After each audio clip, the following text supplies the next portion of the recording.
नमस्कार दोस्तों। जब से बांग्लादेश के अंदर तख्ता पलट हुआ है तब से बांग्लादेश के अंदर से भारत के खिलाफ भारत विरोधी गतिविधियां लगातार तेजी से बढ़ती चली जा रही है।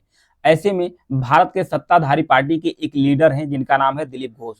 इन्होंने कहा कि अगर भारत बांग्लादेश को जरूरी चीजें जैसे दवा हो गया, पानी हो गया, और फिर काटन हो गया, प्याज हो गया, ये सब सारी चीजें देना अगर बंद कर दे तो बांग्लादेश की जो इकोनॉमी है पूरी तरीके से तबाह हो जाएगी। बांग्लादेश भी धीरे धीरे तबाह होना शुरू कर देगा।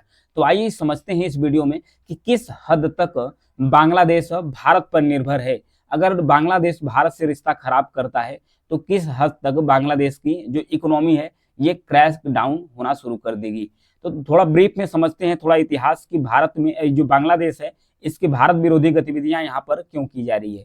तो दरअसल बात यह है कि बांग्लादेश में जो प्रधानमंत्री थी शेख हसीना है, जब इनका आरक्षण मामलों को लेकर तख्ता पलट हुआ था, तख्ता पलट के बाद ही ये बांग्लादेश छोड़कर भाग गई थी। जब बांग्लादेश छोड़कर भाग गई थी तो वहां पर जो सत्ता है, युवा हैं और वहां के जो लोग हैं, वहां पर मोहम्मद यूनुस जो कि प्रधानमंत्री बनाए गए हैं इस समय बांग्लादेश के अंदर, तब से बांग्लादेश के भीतर ही जो हिंदू माइनॉरिटीज है उन पर लगातार अत्याचार हो रहा है, जो वहाँ के बहुसंख्यक मुस्लिम हैं उनके द्वारा।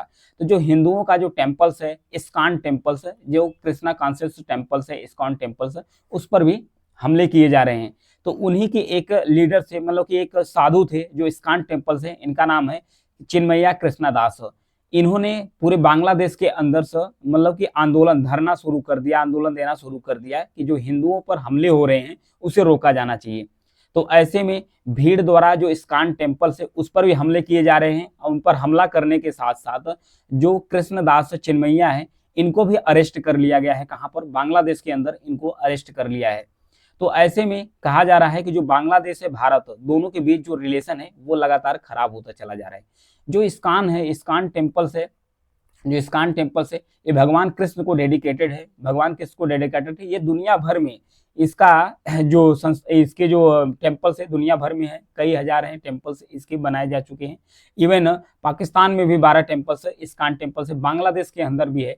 इसकी स्थापना जो श्रीमत प्रभुपाद जी थे वो किए थे 1966 में, 1996 में, सॉरी 1996, सॉरी 96 नहीं 66 में किए थे। 1966 में इन्होंने किए थे। अमेरिका का एक शहर है जिनका नाम है न्यूयॉर्क। अमेरिका के न्यूयॉर्क शहर में 1966 में इन्होंने इसकी स्थापना की थी, इस्कॉन की। तब से दुनिया भर में जो इस्कॉन टेम्पल्स है, भगवान कृष्ण है, हरे रामा हरे कृष्णा करके ये बढ़ना शुरू कर दिया। अब बढ़ते बढ़ते फिर उसके बाद हर देश में, लगभग मैक्सिमम देशों में इस्कॉन टेम्पल पहुंच गया है। तो बांग्लादेश के अंदर भी है। तो बांग्लादेश में जब से तख्ता पलट हुआ है तब से भारत विरोधी जो स्टेप है वो लगातार बांग्लादेश के अंदर हो रहे हैं। तो ऐसे में बात हो रही है कि अगर भारत ने बांग्लादेश से पूरे रिश्ते खत्म कर दिए तो इसका जो रिश्ता, जो ऐतिहासिक रिश्ता रहा है बांग्लादेश से भारत का, तो इसका सबसे ज्यादा असर कहां पर पड़ने वाला है? बांग्लादेश पर पड़ेगा। अंततः बांग्लादेश की जो स्थिरता है पूरी तरह से, जो उसकी अर्थव्यवस्था है उसको नुकसान होने वाला है, बहुत जबरदस्त होने वाला है। क्योंकि जो बांग्लादेश है इसे इंडिया लॉक्ड कंट्री कहा जाता है। इंडिया लॉक्ड कंट्री मतलब कहा जाता है कि चारों तरफ से जो बांग्लादेश है ये भारत से घिरा हुआ है। यहाँ पर मैप में भी देख सकते हैं, चारों तरफ से बांग्लादेश किससे घिरा हुआ है? बांग्लादेश से घिरा हुआ है, भारत से। भारत से बांग्लादेश चारों तरफ से जब घिरा हुआ है तो बांग्लादेश का जो 94% हिस्सा है, सीमा है, 94%, ध्यान रखिएगा, 94% जो सीमा है वो भारत से है।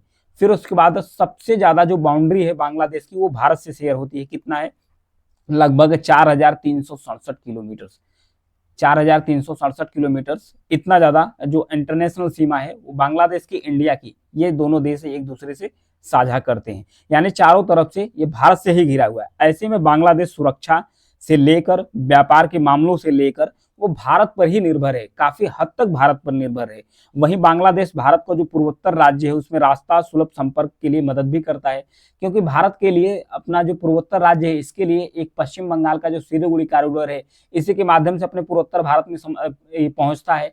और बांग्लादेश एक अलग से एक्सेस प्रोवाइड करता है, भारत जो नॉर्थ ईस्ट है अपने आसानी से पहुंच जाए। तो यानी भारत के भी कई सारे फायदे हैं बांग्लादेश से रिलेशन को लेकर, लेकिन बांग्लादेश को बहुत ज्यादा जरूरत है भारत को। तो भारत, बांग्लादेश के अंदर जो भारत की भूमिका है काफी अहम हो जाती है, काफी ज्यादा इंपॉर्टेंट हो जाती है। तो समझते हैं कि किस हद तक जो बांग्लादेश है वो भारत पर निर्भर है।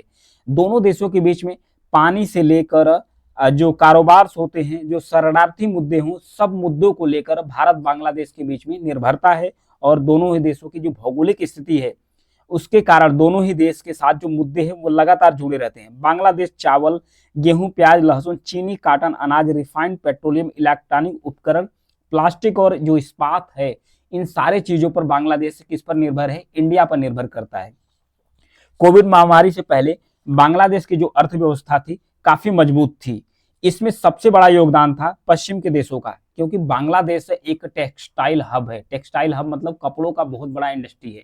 ये कपड़ों का निर्यात करता है बांग्लादेश अपने पश्चिमी देशों को, जैसे यूरोप हो गया, अमेरिका हो गया, कनाडा हो गया, इसके कपड़े बहुत ज्यादा जाते हैं। तो जो कपड़ा इंडस्ट्री है, कपड़ा उद्योग है, बांग्लादेश के अंदर जो जीडीपी है, बांग्लादेश की जो जीडीपी है, बांग्लादेश की जीडीपी में 11% का योगदान सिर्फ कपड़ा उद्योग करता है।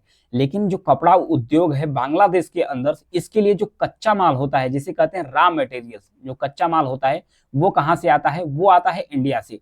अगर इंडिया ने रॉ मटेरियल्स बंद कर दिया, कच्चा माल बंद कर दिया, तो बांग्लादेश के अंदर जो रॉ मटेरियल है वो बहुत पहुंचेगा नहीं। जब पहुंचेगा नहीं तो जो बांग्लादेश का जो सबसे बड़ा उद्योग कपड़ा उद्योग है, जो बांग्लादेश के जीडीपी में 11% का योगदान करता है, वो धीरे धीरे डाउन हो जाएगा। यानी डाउन हो जाएगा तो जो बांग्लादेश की अर्थव्यवस्था है और भी ज्यादा खराब होती है। अगर बांग्लादेश भारत के एंटी भारत स्टेप लेना शुरू कर दिया तो। बांग्लादेश दक्षिण एशिया में भारत का सबसे बड़ा कारोबारी साझेदार भी है। भारत एशिया में बांग्लादेश का दूसरा सबसे बड़ा ट्रेड पार्टनर्स भी है। बांग्लादेश एशिया में सबसे ज्यादा जो निर्यात है वो भारत में ही करता है। यानी बांग्लादेश भी जो सबसे ज्यादा निर्यात करता है वो भी इंडिया में ही करता है निर्यात। अब फिर उसके बाद जब भारत से रिश्ते खराब होंगे तो इसका निर्यात भी बंद हो जाएगा, उसका आयात भी बंद हो जाएगा, तब बांग्लादेश को बहुत ज्यादा दिक्कतों का सामना करना पड़ेगा। क्योंकि जब द्विपक्षीय संबंध है भारत और बांग्लादेश के बीच में, वो भारत का जो निर्यात है 14 अरब डॉलर का था 2021 में, 2022 में 13 से भी ऊपर हो गया, फिर 23 में बढ़ता ही चला गया। तो दोनों देशों के बीच में जो रिश्ते हैं वो और भी खराब होना शुरू कर देंगे। भारत ने पिछले 8 सालों में बांग्लादेश को 8 अरब डॉलर की मदद भी दी है। ये मदद भारत ने बांग्लादेश में जो विकास परियोजनाएं हैं, चाहे पोर्ट हो गए, रोड हो गए, रेलवेज हो गए, नदी पर डैम बनाना होगा, इन सब सारे चीजों के लिए भारत बांग्लादेश को इतना सारा पैसा भारत बांग्लादेश को दे रहा है। क्योंकि जो शेख हसीना की सरकार है, शेख हसीना की जब सरकार आई थी तो उस समय भारत से जो रिश्ते हैं वो काफी ज्यादा मजबूत हो गए। क्योंकि 2009 से लेकर 2024 तक भारत और बांग्लादेश के बीच में जो रिश्ते हैं मजबूत करने के लिए बांग्लादेश के जो पूर्व प्रधानमंत्री हैं शेख हसीना, इनका बहुत बड़ा श्रेय जाता है। क्योंकि ये चाइना से भी इन्वेस्टमेंट लाई है। इन्हें कहा जाता है कि ये भारत प्रो है, इंडिया के सपोर्ट में हमेशा रहती है, ऐसा नहीं है। क्योंकि चीन से भी ये रिश्ता अपना काफी ज्यादा मेंटेन करके रखी है भारत के साथ। ये चाइना से भी इनका बहुत ज्यादा इन्वेस्टमेंट करके आया है। ऐसा कह रहे हैं बांग्लादेश के अंदर ये भारत के सपोर्ट में रहती है, ऐसा नहीं है। ये बांग्लादेश को बहुत ज्यादा मजबूत स्थिति में भी ले गई है। 2009 से 24 के तहत जो अर्थव्यवस्था है बांग्लादेश की वो 6.3% के हिसाब से इन्होंने बांग्लादेश की जो जीडीपी है अपने कार्यकाल के अंदर से जो है वो बढ़ा कर ले गई है। तो ये काफी ज्यादा भारत के साथ रिश्ते भी मेंटेन की है और उसी के साथ बांग्लादेश को एक मजबूत स्थिति में भी ले गई है। अब प्रश्न यह खड़ा होता है, क्या भारत की जगह कोई और ले सकता है कि नहीं ले सकता है? क्योंकि पिछले ही महीने पाकिस्तान का एक मालवाहक पोत कराची बंदरगाह से होते हुए दक्षिण पूर्वी तट पर स्थित जो चटगांव बंदरगाह है, जो कि कहां पर है? बांग्लादेश के अंदर, वहां पर पहुंचा था। यहां पर देखिए 1971 के बाद 1971 में बांग्लादेश के अंदर, 1971 से पहले जो पाकिस्तान है ये पश्चिमी पाकिस्तान था, ये जो बांग्लादेश है बांग्लादेश पूर्वी पाकिस्तान था। यानी बांग्लादेश पाकिस्तान दोनों एक ही देश हुआ करते थे। लेकिन 1971 में बांग्लादेश एक मूर्ति मोर्चा अभियान शुरू हुआ, आंदोलन शुरू हुआ। उस आंदोलन के बाद जंग हुआ, जंग के बाद जो बांग्लादेश है, बांग्लादेश अलग हो गया 1971 में। इसमें बहुत ज्यादा रोल प्ले किया था इंडिया। 1971 में बांग्लादेश एक नया देश बन गया। तब से पाकिस्तान और बांग्लादेश के बीच में कोई भी रिलेशन नहीं है, कोई भी एक अच्छा रिलेशन नहीं था, न कोई ट्रेड होता था, न कुछ भी होता था।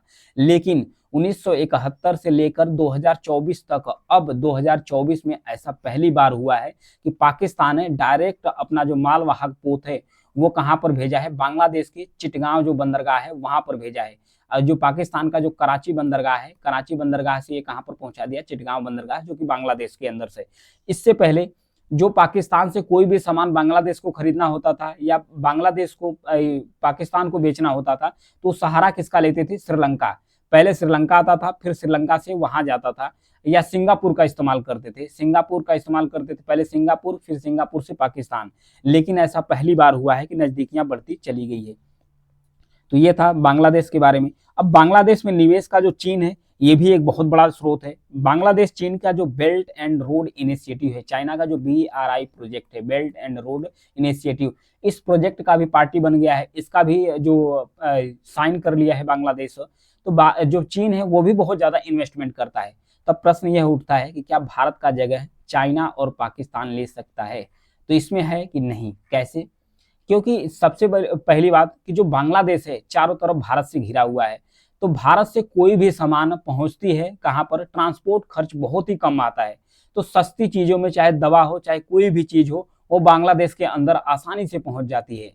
जब बांग्लादेश के अंदर सस्ता चीजें मिलना शुरू कर देती है, तो जब बांग्लादेश भारत से रिश्ते खराब कर लेगा, तो बांग्लादेश इंडिया से कुछ भी नहीं खरीदेगा, ना बेच पाएगा। फिर उसके बाद बांग्लादेश करेगा क्या?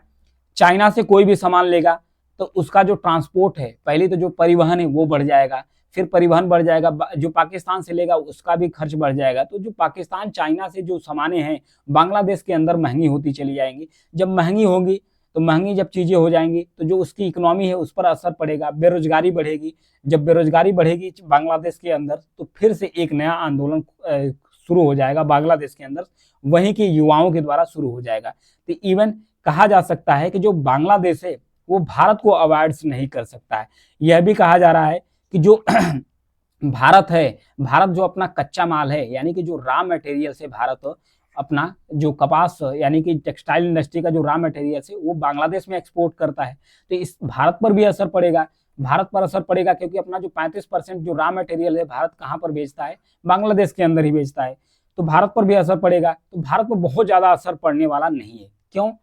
क्योंकि भारत पर इसलिए बहुत ज्यादा असर पड़ने वाला नहीं है क्योंकि भारत जब जो अपना रॉ मटेरियल है वो बांग्लादेश को नहीं बेचेगा और अन्य देश को नहीं बेचेगा, तो भारत के अंदर जो रॉ मटेरियल है ये खपना शुरू हो जाएगा। तो भारत के अंदर जो टेक्सटाइल इंडस्ट्री है, टेक्सटाइल यानी जो कपड़ा उद्योग है, ये बढ़ना शुरू हो जाएगी। जब भारत के अंदर कपड़ा उद्योग तेजी से ग्रो करना शुरू कर देगा, तो भारत का जो रेडीमेड कपड़ा तैयार होगा ये अन्य देशों में या पश्चिमी देशों में निर्यात होना शुरू हो जाएगा। तो भारत पर फर्क तो पड़ेगा, लेकिन बहुत ज्यादा नहीं पड़ेगा। लेकिन बांग्लादेश अपनी तबाही के लिए एक नया रास्ता चुन लेगा, आसानी से चुन लेगा बांग्लादेश, क्योंकि पाकिस्तान चाइना दोनों मिलकर भी ये मतलब भरपाई भारत का नहीं कर सकते हैं। पाकिस्तान के साथ जब भारत का रिलेशन खराब है, पिछले 7 सालों से अधिक हो गया, जिससे पाकिस्तान और भारत से बीच ट्रेड नहीं हो रहा है, व्यापार नहीं हो रहा है। इसमें भारत पर तो बहुत ज्यादा फर्क पड़ा नहीं, लेकिन पाकिस्तान पर फर्क पड़ा है, क्योंकि जो छोटे देश होते हैं उन पर फर्क पड़ जाता है, जो बड़े देश होते हैं उन पर बहुत ज्यादा फर्क नहीं पड़ता है, ट्रेड को लेकर या किसी भी रिश्ते को लेकर खराब करने से लेकर। इवन जब बांग्लादेश अपना ये रिश्ता खराब करेगा, तो बांग्लादेश को इसकी भरपाई करना ही होगा। Thank you.